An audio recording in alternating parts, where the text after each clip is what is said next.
சும்மாவெல்லாம் சொல்லக்கூடாது. இன்னைக்கான எபிசோட் தரமா போச்சு அப்படின்னு தான் வந்து சொல்லி ஆகணும். சில இடங்கள்ல வந்து போர் அடிச்சாலும், சில இடங்கள்ல நல்லா ஸ்கோர் பண்ற மாதிரியும், பழைய விஷயங்கள வந்து இழுத்துட்டு வர்ற மாதிரி வந்து பார்த்தீங்கன்னா, இருந்துச்சு அப்படின்னு வந்து சொல்லலாம்.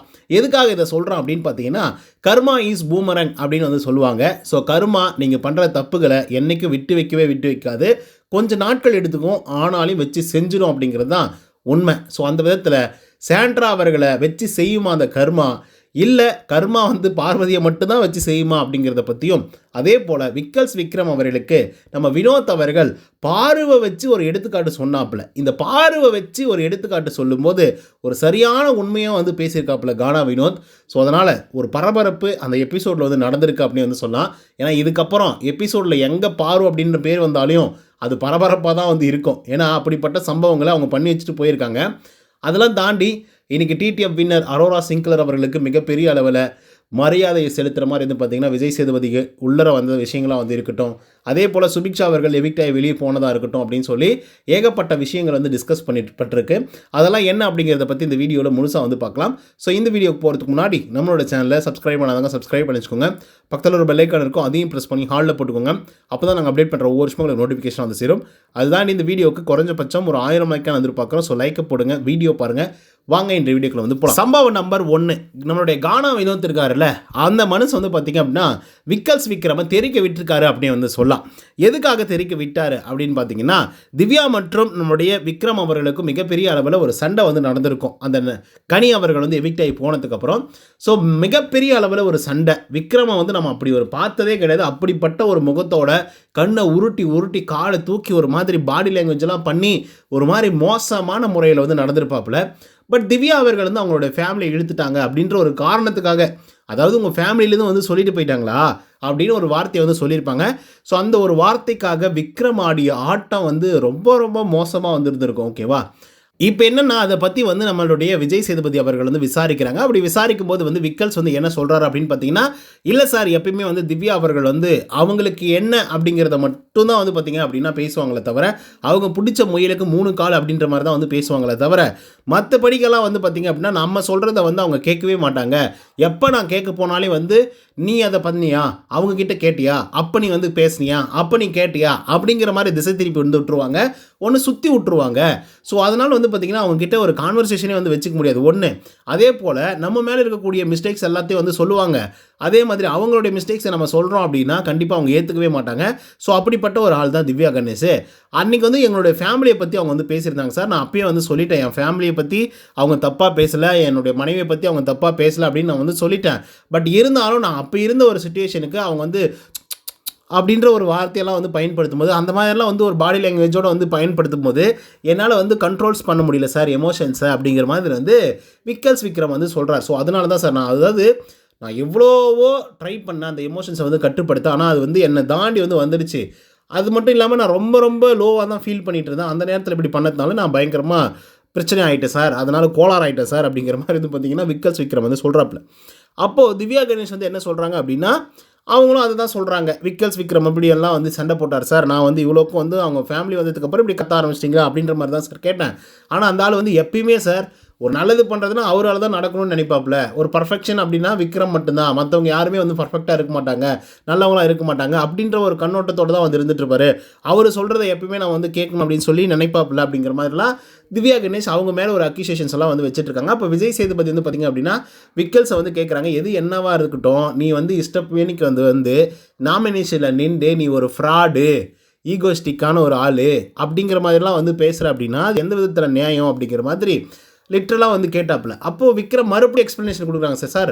இல்லை சார் நான் எவ்வளோ துன்புறுத்தப்பட்டிருந்தாக்கா நான் அப்படிப்பட்ட வார்த்தைகளை பயன்படுத்தியிருப்பேன் அப்படின்றதான் சார் என்னுடைய இதுவாக இருக்குது அப்படின்ற மாதிரி சொல்லும்போது, ஏன்பா விக்ரமே நீ வந்து சொல்கிற கரெக்டு தான், நீ சில நேரங்களில் எமோஷனலாக வந்து ஆயிடுற, ஓகே நீ அதுக்குள்ளே ஆழ்ந்து போயிடுற, நீ 4 பேருக்கு நல்லது சொல்கிற, எல்லாம் ஓகே தான். ஆனால் அப்படி இருக்கும்போது ஒரு நல்லவன் நான் வந்து இப்படி தான் இருக்கேன், என்னை வந்து நீங்கள் இப்படி தான் பார்க்கணும் அப்படின்னு சொல்லி நீங்கள் எப்படி வந்து அதை சொல்ல முடியும் அப்படிங்கிற மாதிரி வந்து ஒரு கேள்வி கேட்குறாப்புல. அப்போது உங்களோட எமோஷன்ஸை கட்டுப்படுத்துங்க, வார்த்தைகளை வந்து கட்டுப்படுத்துங்க. நீங்கள் நிறைய இடங்களில் அமைதியாக இருக்குங்க, ஆனால் சில நேரங்களில் மட்டும் அதை வந்து எமோஷன்ஸை வெளிப்படுத்தும் போது ரொம்ப ஆக்ரோஷமாக வந்து இருக்குது, அது ரொம்ப வந்து பார்த்திங்க அப்படின்னா ஒஸ்ட்டாக வந்து இருக்குது அப்படிங்கிற மாதிரி வந்து பார்த்திங்கன்னா விஜய் சேதுபதி வந்து சொல்லியிருப்பாப்புல. அப்போது நம்மளுடைய விக்கல்ஸ் விக்ரம் வந்து அது முயற்சி பண்ணுறேன் சார், நான் முயற்சி பண்ணிட்டு தான் வந்து இருக்கேன் அப்படின்ற மாதிரி சொல்லும்போது, சார் சும்மா அந்த முயற்சி கீர்ச்சியெல்லாம் வந்து சொல்லிட்டு இருக்காதீங்க, ஓகேவா? நீங்கள் என்ன தான் கோவமா இருந்தாலும், என்ன தான் வந்து நீங்கள் எமோஷ்னலாக வந்து அஃபெக்ட் ஆகிருந்தாலையோ, வார்த்தையை வந்து விடாமல் பார்த்துக்கோங்க. ஒரு ஆர்கியூமெண்ட் பண்ணுங்கள், ஹெல்த்தியான ஒரு ஆர்கியூமெண்ட்டுக்கு போங்க. அதை விட்டு ஒரு பொண்ணை வந்து நீங்கள் ஃப்ராடு அப்படின்னு வந்து சொல்கிறது, அதுக்கப்புறம் வந்து ஈகோஸ்டிக்கான ஒரு ஆள் அப்படின்னு சொல்கிறது, இந்த மாதிரிலாம் சொல்ல வேண்டிய அவசியம் இல்லை. அப்படி வந்து வார்த்தைகளை விடாதீங்க அப்படின்ற மாதிரி நம்மளுடைய விஜேஎஸ் வந்து சொல்லிட்டு போயிட்டாப்புல. பட் இதை பற்றி வந்து பார்த்திங்க அப்படின்னா கானா வினோத் கிட்ட வந்து ஒரு கான்வர்சேஷன் வந்து வச்சுட்டு இருக்காப்புல விக்கல்ஸ் விக்ரமுக்கு வந்து எப்படி ஒரு விஷயம் அவருக்குள்ள மண்டிக்குள்ளே வந்து இருக்குது அப்படின்னு பார்த்தீங்கன்னா, த்ரூ அவுட் தி சீசனில் வந்து நான் அவரை பார்க்கும் பொழுது, இங்கே இருக்கிறதே நம்ம தான் அறிவாளிகள், இங்கே இருக்கிறதுலே நம்ம தான் வந்து நல்லவங்க அப்படிங்கிற மாதிரி வந்து பார்த்திங்கன்னா விக்ரம் வந்து ப்ரொஜெக்ட் பண்ணிக்க ட்ரை பண்ணுற விஷயங்களாக வந்து இருக்கட்டும், அதே போல் வந்து மற்றவங்கள அவங்க பார்க்கக்கூடிய விஷயங்களாக இருக்கட்டும் அப்படின்னு சொல்லி ஒன்று இருக்குல்ல, அது இருக்கிறதுலே ரொம்ப மோசமான ஒரு விஷயம். ஓகே, ஸோ இப்போ கானா வினோத் கிட்ட வந்து விக்ரம் வந்து சொல்கிறாப்புல, இல்லை சார் நான் வந்து இப்படி தான் வந்து பண்ணிகிட்டு இருந்தேன், அவங்க வந்து அந்த அளவுக்கு என்னை வந்து ரொம்ப காயப்படுத்திட்டாங்க, எமோஷ்னலாக வந்து என்னை ரொம்ப பண்ணிட்டாங்க, ஸோ அதனால் நான் அந்த ஒரு கோவத்தில் அந்த மாதிரி நான் வந்து பேசிட்டேன், ஸோ நான் இவ்வளோக்கு எவ்வளவோ நான் கண்ட்ரோல் பண்ணிட்டேன் அப்படிங்கிற மாதிரி வந்து கானா வினோத் அவர்கள் வந்து சொல்கிறாங்க. சாரி, விக்ரம் அவர்கள் வந்து சொல்கிறாப்புல. அப்போது கானா வினோத் வந்து அட்வைஸ் பண்ணுறாப்புல, இல்லை விக்ரம், டீமில் வந்து எல்லாத்தையும் யோசித்து பார்த்துருப்பாங்க, நீ அப்படிப்பட்ட ஒரு வார்த்தைகளை பயன்படுத்துனது தப்பு அப்படின்றத தான் அவங்க வந்து சொல்கிறாங்க அப்படிங்கிற மாதிரி சொல்கிறாப்புல கானா வினோத். பட் இருந்தாலும் வந்து விக்கல்ஸ் வந்து பார்த்திங்க அப்படின்னா ஏற்றுக்கலை. இல்லை நான் வந்து அப்படிப்பட்ட வார்த்தைகளை பயன்படுத்துகிறேன் அப்படின்னா அவங்க எவ்வளோ தூரம் என்ன மாதிரியான விஷயங்களை வந்து செஞ்சுருப்பாங்க எனக்கு, அதே போல் நான் எப்படிப்பட்ட வருத்தத்தை வந்து நான் வச்சுருப்பேன், எமோஷன்ஸை எவ்வளோ நான் வந்து கஷ்டப்பட்டிருப்பேன் அப்படிங்கிற மாதிரி அவங்க யோசிக்க மாட்டா அப்படிங்கிற மாதிரி வந்து சொல்கிறாப்புல. ஏன்னா அந்த வார்த்தையை நான் பயன்படுத்துகிறேன் அப்படின்னா நான் ரொம்ப வந்து கஷ்டப்பட்டுருக்கேன், மனதளவில் நான் ரொம்ப காயப்பட்டிருக்கேன் அப்படிங்கிறதுனால தான் நான் அப்படி வந்து வார்த்தைகளை வந்து விட்டுருக்கேன் அப்படிங்கிற மாதிரி வந்து சொல்லிடுறாப்புல நம்மளுடைய விக்கல்ஸ். அப்போ வந்து கானா வினோத் வந்து சொல்கிறாருங்க, சூப்பராக வந்து சொல்கிறாப்புல, செமையாக சொல்கிறாப்புல. என்ன சொல்கிறாரு அப்படின்னு பார்த்தீங்கன்னா, விக்கல்ஸு இப்போ நீங்கள் சொல்கிறீங்க அவங்கள காயப்பட்டாங்க அப்படின்றதுக்காக இந்த வார்த்தையை நான் வந்து விட்டுட்டேன், அந்த மாதிரி வார்த்தைகளை ஃப்ராடு அப்படின்ற வார்த்தையெல்லாம் பயன்படுத்திட்டேன், ஈகோஸ்டிக்காக வந்து இருக்கேன் அப்படின்ற மாதிரி வார்த்தைகள்லாம் வந்து பயன்படுத்திட்டீங்க. இதே ஒரு விஷயத்தை வந்து பார்வதி பண்ணியிருந்தா, பார்வதியும் சாண்ட்ராவுக்கும் பண்ணது கரெக்டாக ஆயிரும்ல, கரெக்டு தானே நான் கேட்குறது? பார்வதியும் சாண்ட்ராவுக்கு பண்ணது சரியாக தானே இருக்கும் அப்படின்றத வந்து அவர் வந்து பதிவு பண்ணுறாரு. அது கரெக்டான ஒரு விஷயம் தானே. இப்போ விக்கல்ஸ் விக்ரம் வந்து எப்படி யோசிக்கிறார், 2 டிஃப்ரெண்ட் சுச்சுவேஷன் மக்களே, 2 டிஃப்ரெண்ட்டான ஒரு சுச்சுவேஷன்ஸ். கானா வந்து லிட்ரலாக சொல்கிறேன், இப்படிப்பட்ட ஒரு விஷயத்தை வந்து கானா வினோத் வந்து சொல்லுவார் அப்படின்னு சொல்லி நான் கனவுல கூட எதிர்பார்க்கல. அவ்வளோ கிளாரிட்டியாக வந்து பார்த்திங்க அப்படின்னா பேசியிருக்காப்புல அப்படின்னு தான் வந்து சொல்லும். ஏன்னா 2 டிஃப்ரெண்ட் சுச்சுவேஷன்ஸு, ஆனால் ஒரே ஆங்கிள் தான், ஓகேங்களா? ஒரே ஒரு பிரச்சனை டிஃப்ரெண்ட் சுச்சுவேஷன்ஸில். ஓகே, இந்த பக்கம் பார்த்தீங்க அப்படின்னா விக்கல்ஸ் விக்ரம் வந்து திவ்யா அவர்களை வந்து பயங்கரமாக திட்டிருக்காப்புல, ஃப்ராடு, ஈகோயிஸ்டிக்கான ஒரு ஆள், ஈகோமேனிக்கா அந்த மாதிரி ஒரு வார்த்தையெல்லாம் பயன்படுத்தியிருக்காப்புல. அதே போல் பாடி லாங்குவேஜெல்லாம் பண்ணி ஒரு மாதிரி மார்க் பண்ணுறது, ஒரு மாதிரிலாம் பண்ணிட்டாப்புல, ஓகேங்களா? அதுக்கான காரணம் என்ன? ஒரே ஒரு வார்த்தை.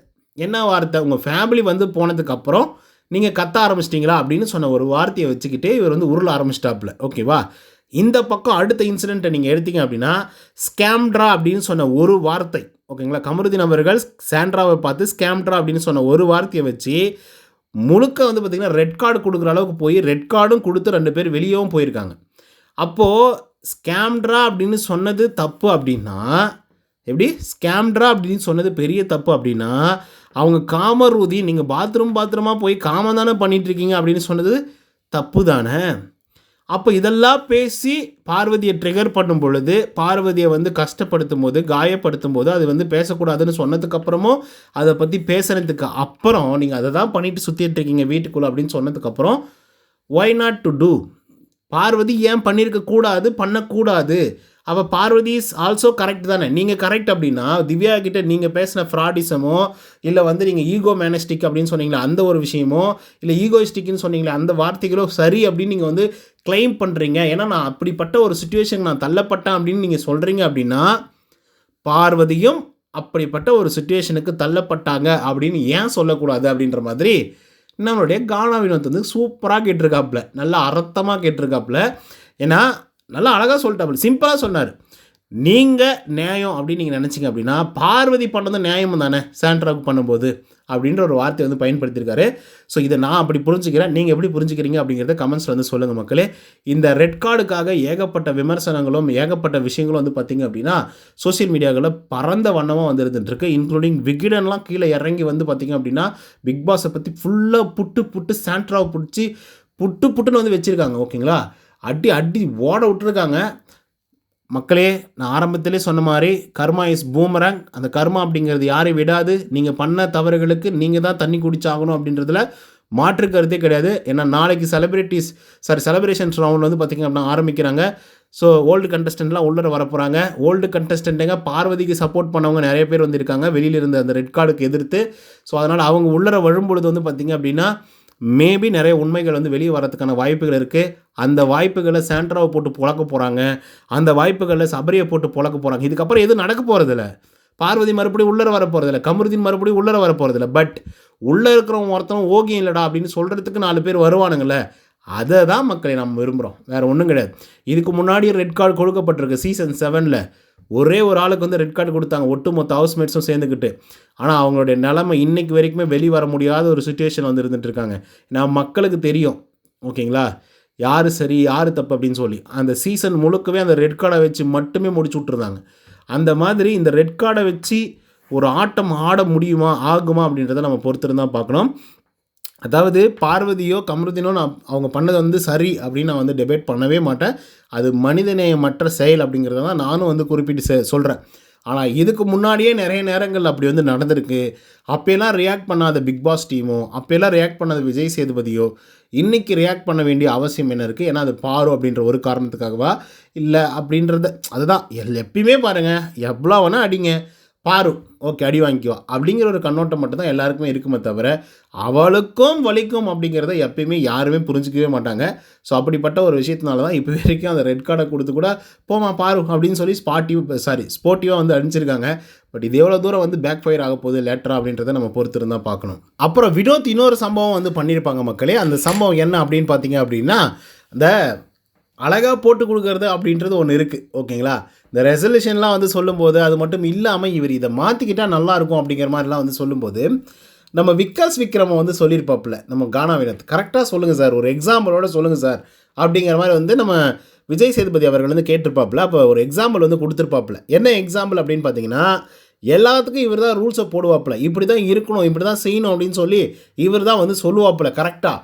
ஆனால் இந்த மனுஷனே போய் என்ன பண்ணுறாரு அப்படின்னு பார்த்தீங்கன்னா, ஆதிரி வந்து தலைமையில் உட்காந்துட்ருக்காங்க. யார் தலைமையில்? எப்ஜேவுடைய தலைமையில். இவர் போய் காலை பிடிச்சி தூக்குறாப்புல அப்படின்னு சொல்லிட்டு சொல்கிறாங்க. ஸோ வைலண்ட் வேணாம், ரொம்ப சைலண்ட்டாக இருங்க, பொறுமையாக இருங்க, நிதானமாக இருங்க, யாரையும் அடிச்சுக்காதீங்க, உதச்சிக்காதீங்க அப்படின்னு சொல்லக்கூடிய விக்ரம் அவர்கள் தான் இப்படிப்பட்ட ஒரு சம்பவத்தை வந்து பண்ணியிருக்காப்புல அப்படிங்கிறது தான் நிதர்சனமான ஒரு உண்மை. ஸோ அதனால் இந்த ஒரு சுச்சுவேஷனை வச்சு இவங்க பார்க்குறதுக்கு, அதாவது மற்றவங்களுக்கு வேணால் நீங்கள் இப்படி இருங்க அப்படின்னு சொல்லுவாங்களே தவிர இவங்க அப்படி இல்லை அப்படிங்கிறத வந்து சொல்லியிருப்பாப்புல கானா வினோத். ஸோ அந்த இடத்துல மிகப்பெரிய ஒரு அப்ளாஸ் வந்து பார்த்திங்க அப்படின்னா வந்துச்சு அப்படின்னு வந்து சொல்லலாம். ஸோ லிட்டரலாக சொல்கிறேன், கானா வினோத்துக்கு வந்து கேம் சூப்பராக புரியுது. இப்போது 2 வாரமாக 3 வாரமாக வந்து பார்த்திங்க அப்படின்னா, அதாவது கரெக்டாக அந்த ஃபேமிலி வாரத்துக்கு அப்புறம் மக்கா சூப்பராக புரிஞ்சிட்டாருங்க. அவர் சூப்பராக புரிஞ்சுக்கிட்டார் எப்படி இந்த கேமை அணுகணும், யார் எப்படி பேசுகிறா, யார் என்ன பண்ணுறா, யார் எவ்வளோ தெளிவாக இருக்கா, யார் மக்கா இருக்கா, யாரை இன்ஃப்ளூயன்ஸ் பண்ணுறாங்க, யாரை எப்படி பார்க்குறாங்க அப்படின்னு சொல்லி அழகாக புரிஞ்சுக்கிட்டாப்புல மனுஷன். அழகாக புரிஞ்சுக்கிட்டு காய் நகைத்துட்டு இருக்காரு. அவரை நீங்கள் பார்த்தீங்களா எங்கேயாவது? அவரை வந்து நிறைய இடங்களில் வாயை பிடுங்குறாங்க. ஆனால் அவர் வந்து பார்த்திங்க அப்படின்னா ரொம்ப உஷாராக வந்திருக்காப்புல. அண்ட் இப்போல்லாம் வைக்கக்கூடிய பாயிண்ட்ஸும் வேறு மாதிரி இருக்குது. இதுக்கு முன்னாடி கானா வினோத் இப்படிலாம் பயங்கர பாயிண்ட்லாம் வந்து வைக்கவே மாட்டாருங்க. சும்மா அவர் வந்து சொல்லுவாப்புல, அவ்வளோதான். அது வந்து அப்ரிஷியேட் பண்ணுற மாதிரியோ பயங்கரமாக கைத்தட்டி ரசிக்கிற மாதிரியோ சூப்பர் இல்லை அப்படின்னு சொல்கிற அளவுக்கெல்லாம் வந்து இருக்காது கானா வினோத்தோடைய அந்த மாதிரியான பாயிண்ட்ஸ்லாம். பட் இன்றைக்கி வச்ச பாயிண்ட்லாம் வேறு மாதிரி பாயிண்ட்டு, தரமான ஒரு பாயிண்ட்டு. கேம் அழகாக புரிஞ்சுக்கிறாப்புல. அவருக்கு ஒரு மெச்சூரிட்டி இருக்குது, வயசுக்கு ஏற்ற ஒரு மெச்சூரிட்டி இருக்குது அப்படிங்கிறத வந்து பார்த்திங்கன்னா அழகாக வந்து காமிச்சிருந்தாரு. ஸோ அது வந்து சூப்பராக வந்து இருந்தது. ஓகே, இப்போ வந்து நம்ம எபிசோடோடைய ஆரம்பத்துக்கு வந்து போவோம். எபிசோடோடைய ஆரம்பத்துலேயே வந்து பார்த்திங்கன்னா விஜய் சேதுபதி என்ன கேட்டார் அப்படின்னு பார்த்தீங்கன்னா, ரெசல்யூஷன் யாருக்கு வந்து நீங்கள் இவங்கெல்லாம் வந்து இந்த மாதிரி ஒரு ரெசல்யூஷன் எடுத்தாங்க அப்படின்னா நல்லாயிருக்கும் அப்படின்னு சொல்லி நினைக்கக்கூடிய ஆட்கள் யார், என்ன காரணம் அப்படின்னு சொல்லி சொல்லுங்கள் அப்படிங்கிற மாதிரி வந்து சொல்லும்போது சபரி எந்திரிச்சு வந்து பார்த்திங்க அப்படின்னா வினோத் அவர்களுடைய பேரை வந்து சொல்கிறாங்க. யாரெல்லாம் வினோத்துடைய பேரை சொன்னாங்களோ எல்லாருமே லிட்டரலாக ஒரே விஷயத்தை தான் சொன்னாங்க, கோவம். இந்த கோவத்தை வந்து பார்த்திங்க அப்படின்னா கட்டுப்படுத்திக்கிட்டாரு அப்படின்னா அவர் வேறு ஒரு இடத்துக்கு வந்து போயிடுவாப்புல அப்படிங்கிற மாதிரி வந்து பார்த்திங்கன்னா வினோத் அவர்களுக்கு சபரி வந்து சொல்கிறாப்புல. இன்னும் சிலர் வந்து சொல்லியிருக்காங்க. அதுக்கடுத்த சாண்ட்ராவுடைய பேரை சொல்கிறார் சபரி. சொல்லிவிட்டு இந்த எமோஷன்ஸை கொஞ்சம் குறைச்சிக்கலாம். ஏன்னா ரொம்ப எமோஷ்னல் ஆகுறாங்க, அந்த எமோஷன்ஸை வச்சுக்கிட்டு ரொம்ப கஷ்டப்படுறாங்க. ஸோ அதனால் அந்த எமோஷன்ஸை கொஞ்சம் குறைச்சிக்கிட்டால் நல்லாயிருக்கும் அப்படின்ற மாதிரி வந்து சொல்கிறாங்க. எமோஷன்ஸை எப்படியா குறைக்கிறது, எனக்கு புரியலையே அப்படிங்கிற மாதிரி வந்து இருந்தது. அதுக்கடுத்து அரோரா அவர்கள் வந்து வினோத்தோடைய பேர் வந்து சொல்கிறாங்க. அரோரா அவர்கள் வந்து பார்த்திங்க அப்படின்னா இப்போ இந்த பிக் பாஸ் சீசன் 9 குயின், அவங்க தான் அரசி இளவரசி அப்படிங்கிற மாதிரி வந்து பார்த்திங்க அப்படின்னா ஃபீல் பண்ண ஆரம்பிச்சிட்டாங்க. ஏன்னா அவங்களுக்கு எப்படின்னா 2 பலூனை பிடிச்சி அழுத்திட்டு இவ்வளோ காசு பார்க்க முடியும் அப்படின்னு சொல்லி நம்மளை பார்க்குறதுக்கு இவ்வளோ கூட்டங்கள் வந்து வரும், மாதம் 7 லட்சம் 8 லட்சம் வந்து இது மூலயமா சம்பாதிக்க முடியும் அப்படின்னு சொல்லி நம்மளை பார்க்குறதுக்கு ஒரு முட்டாள் கூட்டம் இருக்குது அப்படின்னு தெரிஞ்சதுக்கப்புறம் அவங்க அழகாக அப்போ இன்னும் கொஞ்சம் அறிவார்ந்து நம்ம சிந்திச்சு அறிவார்ந்து சில கேள்விகளை எழுப்பி அறிவார்ந்து சில பதில்களை சொன்னோம் அப்படின்னா மக்கள் நம்மளை கொண்டாட ஆரம்பிச்சிருவான்டா சிவனேசா அப்படின்ற மாதிரி இது பார்த்திங்க அப்படின்னா அரோரா அவர்கள் அழகழகான பாயிண்ட் வந்து பார்த்திங்க அப்படின்னா அடிக்கடிக்கு வந்து வைக்கிறாங்க. ஓகேவா? ஸோ ஆரம்ப காலகட்டத்தில் இவங்களை 18+ மட்டும்தான் பார்த்துக்கப்பட்டிருந்தது. பட் இவங்க அடிக்கக்கூடிய இப்போ கொடுக்கக்கூடிய கவுண்டர்ஸாக இருக்கட்டும், அவங்க எடுத்து வைக்கக்கூடிய பாயிண்ட்ஸாக இருக்கட்டும், ரொம்ப ரொம்ப ஷார்ப் அண்ட் கிளியர் அண்டு ரொம்ப கிறிஸ்டல் கிளியராக வந்து இருக்குது. அதுதான் வந்து பார்த்திங்க அப்படின்னா மிகப்பெரிய அளவில் ஹைலைட்டான ஒரு விஷயம். இப்போ சாண்ட்ரா அவர்கள் வந்து சொல்கிறாங்க அப்படின்னா அது மேலோட்டமாக வந்து இருக்கும். விக்ரம் சொல்கிறாங்க அப்படின்னா அது வந்து ஒரு மாதிரி வந்து இருக்கும். ஓகேங்களா? ஒரு ஸ்டாண்டர்டாக வந்து இருக்கும். டபுள் ஸ்டாண்டர்ட் மாதிரி வந்து இருக்காது, 1 ஸ்டாண்டர்ட் மாதிரி தான் வந்து இருக்கும். இந்த பக்கம் வந்து பார்த்திங்க அப்படின்னா திவ்யா கணேசெல்லாம் சுற்றிக்கிட்டே வந்துருப்பாங்க. அந்த பாயிண்ட் வந்து டக்குன்னு சொல்ல மாட்டாங்க, அவங்க ரொம்ப ஆழ்ந்து சிந்திச்செல்லாம் சொல்ல மாட்டாங்க. பட் அரோரா இருக்காங்கல்ல, ஐயோப்பா, கிறிஸ்டல் கிளியராக சூப்பராக சொல்லுவாங்க அந்த பாயிண்ட்ஸை. ஸோ அந்த விதத்தில் வந்து பார்த்திங்கன்னா வினோத்தோடைய பேரை வந்து சொல்லிவிட்டு கிரிட்டிசிசத்தை வந்து சுத்தமாக ஏற்றுக்கவே மாட்டேங்கிறாங்க. ஸோ அப்படி அந்த கிரிட்டிசிசத்தை வந்து போல்டாக ஏற்றுக்கணும். அவங்க எப்பயுமே அதை ஏற்றுக்கிட்டு அதை கரெக்டாக வந்து பயன்படுத்திக்கிட்டு நடந்தாங்க அப்படின்னா நல்லாயிருக்கும் அப்படின்ற மாதிரி வந்து சொல்கிறாங்க. திவ்யா அவர்களுக்கு என்ன சொல்கிறாங்க அப்படின்னா ரொம்ப கோவக்கார பொண்ணுங்க, கொஞ்சம் அந்த க்யூட்டை கொஞ்சம் இன்க்ரீஸ் பண்ணிட்டாங்க அப்படின்னா நல்லாயிருக்கும் அப்படிங்கிற மாதிரி சொல்கிறாங்க. சாண்ட்ரா அவர்கள் வந்து சபரியை சொல்கிறாங்க, சபரி வந்து பார்த்திங்கன்னா கல்யாணம் பண்ணிக்கணும் அப்படின்னு சொல்லி. அன்றைக்கி நைட்டு தான் வந்து சாண்ட்ராக்கா வந்து பயங்கரமாக ட்ராமா ஆகிட்டு வந்து பார்த்திங்கன்னா கமருதினியும் பார்வதியும் பார்க்குறதுக்கே அவ்வளோ சுத்தமாக வந்து வெறுப்பேற்றிக்கிட்டு வந்து இருந்துகிட்டு இருந்தாங்க. அதாவது அவங்க பாட்டுக்கு ஒரு மாதிரி அமானுஷ்யமாக எல்லாம் பண்ணிகிட்டு இருந்தாங்க அந்த வீட்டுக்குள்ளே. அதை பார்க்குறதுக்கு நமக்கே பயமாக இருந்தது, பேய் படம் பார்க்குற மாதிரி வந்துருந்தது. ஓ மை காட், சாண்ட்ராவுக்கு என்னடா ஆச்சு அப்படின்னு சொல்லி கதறி துடித்து நம்மளுக்கே ஒரு மாதிரி வந்து இருந்தது. ஆனால் விடிய கால விக்ரம், சபரிநாதன், சாண்ட்ரா உட்காந்து 18+ காமெடி மக்களே, காமெடி கொட்டையில் அடிபட்டுச்சு, பால் விழுந்துருச்சு, தன் கதையே தனக்கு உதவி, நீ எப்படிடா கல்யாணம் பண்ணிப்ப, அதான் உனக்கு தான் அங்கே அடியாயிட்டு இருக்கே அப்படின்னு சொல்லி சாண்ட்ராக்கா வந்து கேட்குறாங்க. அதுக்கு வந்து நம்ம சபரி அவர்கள் வந்து முழிக்கிறாங்க. இதுக்கு நம்மளுடைய விக்ரம் வந்து தன் கையே தனக்கு உதவி அப்படின்றலாம் வந்து சொல்கிறாங்க மக்களே. சாண்ட்ராக்கா சூப்பர் காணி, செம்ம நடிப்புக்கா, எல்லாருமே சொல்லுவாங்க. நான்லாம் சத்தியமாக இவங்களை வந்து நடிப்பாரைக்கி அப்படின்னு நான் எந்த இடத்துலையும் சொன்னதே கிடையாது. ஏன்னா நம்ம அப்படி ஒரு ஆளை வந்து பிராண்ட் பண்ணுற வேலையை நம்ம பார்க்கல, ரிவ்யூ பண்ணுறோம், அவங்க செய்கிறது தப்புனா தப்புன்னு சொல்லுவோம். ஸோ எக்ஸ்ட்ரானலாக சில வார்த்தைகள்லாம் வந்து பேரை வந்து வைப்பாங்களா, அதெல்லாம் நம்ம வந்து சொல்ல மாட்டோம். ஆனால் லிட்டரலாக இப்போ சொல்கிற மக்களே, சாண்ட்ராக்கா நடிப்பு அரைக்கி காணி, உங்களுக்கு ஆஸ்காரே கொடுக்கலாம் அப்படின்ற லெவலுக்கு வந்து இருந்தது. அதுக்கடுத்து அரோரா என்ன சொல்கிறாங்க, நிறைய படம் வந்து நடிக்கணும் அவங்க. ஸோ குறிப்பிட்ட சில விஷயத்தை மட்டும் தான் வந்து பண்ணிகிட்ருக்காங்க, நிறைய படங்கள் வந்து நடிக்கலாம் அப்படின்ற மாதிரி வந்து சொல்லியிருக்காங்க. அதுக்கடுத்து விக்ரம் சுபியோட பேர் வந்து சொல்கிறாங்க. இவங்க வந்து எப்பயுமே எல்லாத்துலேயும் வந்து பர்ஃபெக்ஷன் வந்து பார்க்குறாங்க, பர்ஃபெக்டாக இருந்தால் மட்டும்தான் இந்த வேலையை செய்யணும் அப்படின்னு சொல்லி நினைக்கிறாங்க. ஸோ இந்த உலகத்தில் பர்ஃபெக்ட் அப்படிங்கிற ஒரு விஷயமே வந்து கிடையாது. ஸோ அதனால் அதெல்லாம் யோசிக்காமல் அவங்க பாட்டுக்கு அவங்க வேலையை செஞ்சாங்க அப்படின்னா கரெக்டாக இருக்கும் அப்படின்ற மாதிரி வந்து சொல்கிறாங்க. அதுக்கடுத்து விக்ரம் வந்து பார்த்திங்க அப்படின்னா கானா வினோத்துக்கு வந்து ஒரு சூப்பர் பாயிண்ட் வந்து சொல்லியிருப்பாப்புல. அது என்னென்னா, கானா வினோத்துக்கு வந்து ஒரு பயம் இருக்குது சார். எப்பயுமே நம்மளை வந்து தப்பாக நினச்சிடுவாங்களோ, தப்பாக ஏதாவது புரிஞ்சுப்பாங்களோ அப்படிங்கிற மாதிரி ஒரு பயம் வந்து இருக்கும் சார். அப்படிலாம் எதுவுமே பயப்பட தேவையில்லை. ஏன்னா நீங்கள் ஒரு தப்பு செய்கிற வரைக்கும் அது தப்பாக வந்து போகாது அப்படிங்கிறத நீங்கள் நம்புங்க. ஸோ நீங்கள் தப்பாக இல்லை அப்படிங்கிற மாதிரி வந்து பார்த்திங்கன்னா கானா வினோத் அவர்களுக்கு வந்து விக்ரம் வந்து சொல்லியிருப்பாப்புல. இதை வந்து அப்ரிஷியேட் பண்ணியிருப்பாப்புல விஜய் சேதுபதி அவர்கள். எப்படி அப்ரிஷியேட் பண்ணியிருப்பாருன்னா, கானா வினோத் அவர் சொல்கிறது கரெக்டான பாயிண்ட்டு, அதை கரெக்டாக பிடிச்சிக்கோங்க, நீங்கள் எப்பவுமே ஒரு பயத்திலே வந்து இருந்துட்டுருக்கீங்க. ஸோ அவர் சொல்கிற மாதிரி நீங்களாக ஒரு தப்பு பண்ணுற வரைக்கும் அதுக்காக பயப்பட வேண்டிய அவசியம் இல்லை. ஓகேவா? நீங்கள் தப்பு பண்ணிங்கன்னா தப்பாக தெரிய போகுது, கரெக்டாக பண்ணும்போது கரெக்டாக தெரிய போகுது அப்படின்ற மாதிரி வந்து சொல்லியிருப்பாங்க. பட் இது வந்து நிறைய பேருக்கு வந்து புரிஞ்சிருக்காது. விக்ரமுக்கு வந்து விஜய் சேதுபதி சொம்படிக்கிற மாதிரி வந்து இருக்கும். ஏன்னா விக்ரம் என்ன சொல்லிட்டான் அப்படி, அதுக்கு இன்னத்துக்கு விஜிஎஸ் வந்து பயங்கரமாக புகழ்றாப்புல, கரெக்டாக சொன்னார், எக்ஸாக்டாக சொன்னார் அப்படின்ற மாதிரி அப்படின்னு சொல்லி யோசிப்பீங்க. அவர் சொன்ன விஷயத்தில் ஒரு உள்ள அர்த்தம் வந்து இருக்காது. என்ன அப்படின்னு பார்த்தீங்கன்னா, கானா வினோத் வந்து நார்த் மெட்ராஸ் சேர்ந்த ஒரு ஆள். ஓகேங்களா?